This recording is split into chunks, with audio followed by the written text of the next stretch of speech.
0, 1. Let's get started.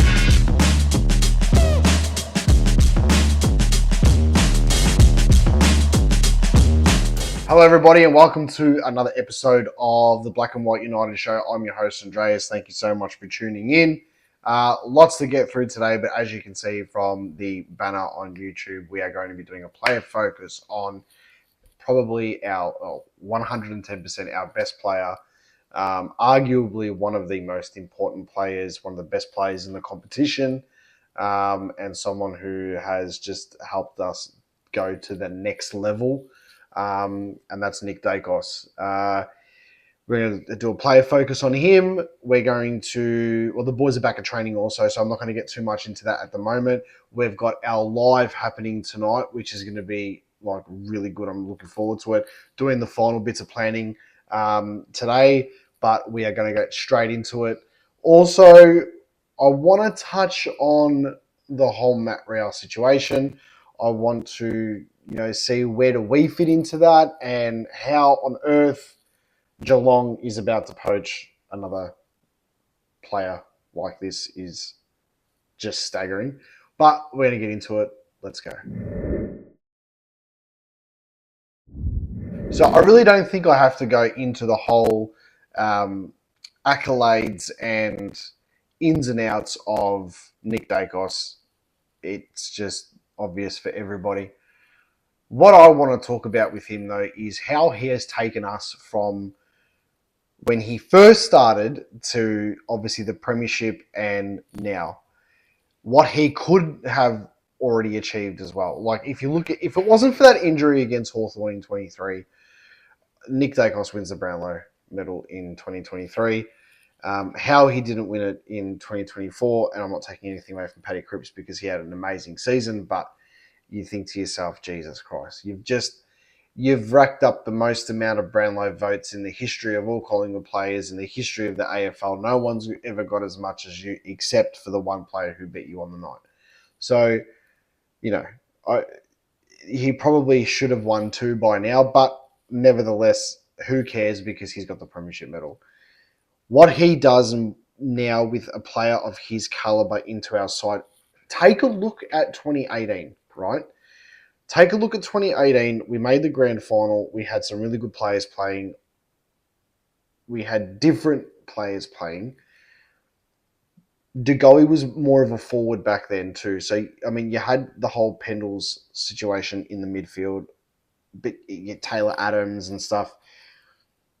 But you didn't really have anyone like Nick Daicos. You didn't have anyone that was going to draw such a midfielder, and it was going to allow others to run free. The beauty about Nick Daicos is now, like in 2023 and 2020 and 2024, he demands the best midfielder from the opposition, regardless if it's a tagger, just an out-and-out on-baller. He demands the best player.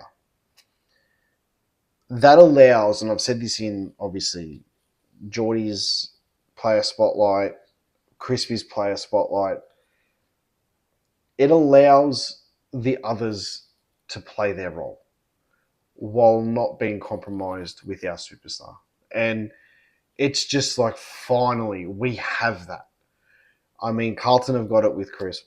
You look back in the day, West Coast had it with the whole Kerr, Cousins, Judd. We've finally got it. Brisbane had it with, Voss, Lappin, Simon Black. It's just refreshing to see that we have this now. And the crazy thing about it is you look at someone like Nick Daicos and he's only 3 years into his career. So 22, 23, 24, this will be his fourth year. He has already exceeded expectations from our club. He already has reached a standard that is going to elevate him into one of the greatest Collingwood players of all time. What type of player he is especially at the start when we were seeing him in 2022 and at the start of 2023 really develop into his own skin, develop into his own personality in the club, his role on the field. When I first saw him, I thought, geez, this guy's got the speed and the burst, like just the attack of a Dane Swan, but the finesse of a Pendlebury. And he's so young, and he's going to get better. Do I think Nick Daicos is going to play close to like 400 games and whatever, like Pendle's like thing? Probably not. Like, maybe he will. I don't know. Pendle's is obviously a total different breed of animal. But what Daicos is bringing to this team is something that we have been longing for such a long time. And I think as Collingwood supporters, we need to appreciate, and look, I'm not going to go in like so hard in depth with this player spotlight on him, but it's just like we have to obviously touch on him. We can't not touch on Nick Daicos. But I think we just have to be appreciative of what we have at the moment with Nick Daicos and Scott Pendlebury playing in the same team. Then you add Josh Daicos, you add Jordan Tagoe, and then the new wave of players coming through, and the experience that we have is just, it makes you excited to think what could be, not just this season, for the seasons to come. And then you're throwing Dan Houston in there as well, just as a side note. The game against, one of my favourite passages of play from Nick Daicos was his first goal against Geelong in round 3, 2022, I think it was. That was pretty special. We should have won that game, regardless of what the final score was or whatever. But the game against Port Adelaide in 23, the Master and the Apprentice, where Daicos has got the ball. He's given. McStay got the ball. It was on the boundary line. He's given it to Daicos and then, or to Pendlebury, and then they've done the flick over the head, and Daicos has got it. He's broken the tackle, 50 out, drilled it. Ponsford stand, Collingwood Social Club, AFL members, everyone goes absolutely berserk. That was just this taste of what was to come.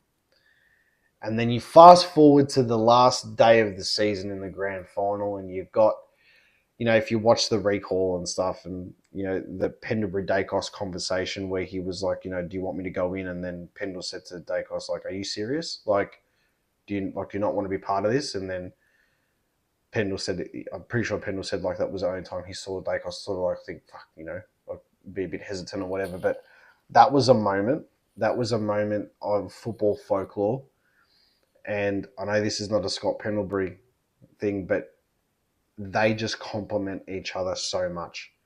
And I think this is going to be something that we have to, I think it's going to be this year, like 2025 and 2026, and that's it.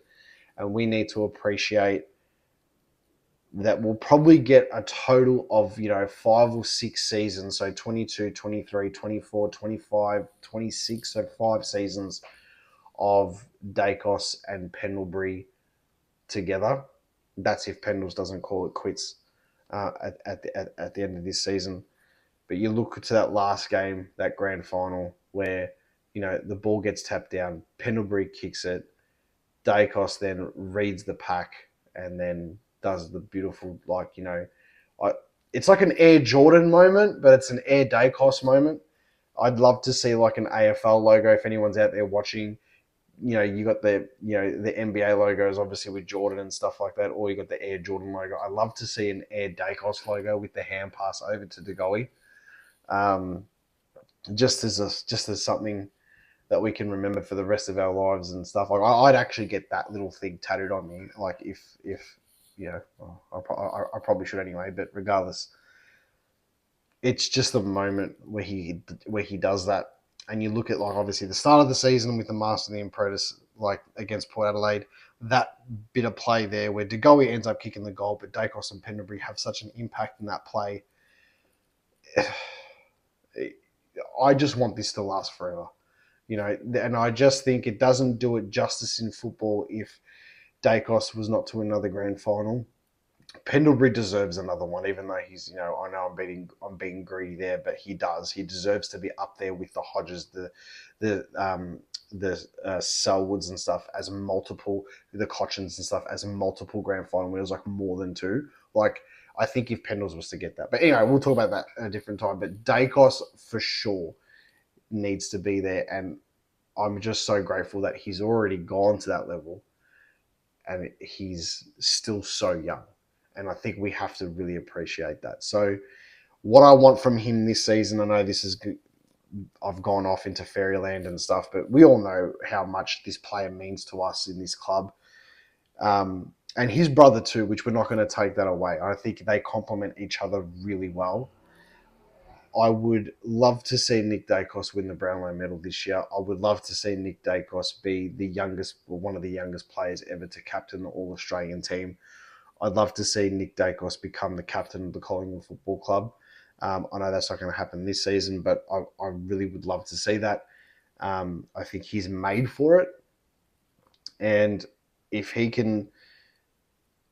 He doesn't need to be the match winner every game. You can leave that for the De Goeys. You can leave that for the Crisp. You can leave that for the Bobby Hills. You can leave that for the Jamie Elliots. You can leave that for one of the tall forwards to make an impact and stuff like that. But if he will do his role every day, demand a main midfielder, and allow the others to free up while he dominates, we are going to see something absolutely magical over the next few seasons, probably the next 10, hopefully. So my goal for him this year is to win the Brownlow medal and hopefully a Norm Smith. But we'll see how we go, but definitely the Brownlow medal. So Nick Daicos, you're in my spotlight. Hey everybody, thank you so much for tuning into my YouTube channel. Just a quick message out there. If you haven't already, could you please like and subscribe to my YouTube channel? It would mean the world. We're getting heaps of views. The traction's been really good. But yeah, we'd love to get the subscribers up. So if you haven't already, please hit the like button, subscribe, and you'll get your daily dose or your weekly dose of all things Collingwood for the fans, from the stands. Call it as you see it. And as always, guys, go the Pies. So I'm not going to go too much about this, but I'm just going to put this out there. This whole Matt Rowell thing with Geelong, I know this is not Collingwood news, but so like obviously I think we are in the chance next season for a Luke Davies-Uniacke, a Kristen Petrarca, which I've made very clear and very vocal on my videos, and a Matt Rowell. They're the three that I think are going to be, we should be throwing the kitchen sink at getting one of those three. The whole Bontempelli thing, I mean, I'd love for us to put an offer into him because he's not contract, because he's obviously needs to re-sign. He'll stay at the Dogs no matter what, but hey, it'd be nice to make them pay extra for him and see what we could do there, but that's never going to happen. LDU, Christian Petrarca and Matt Rowell, we have to go for.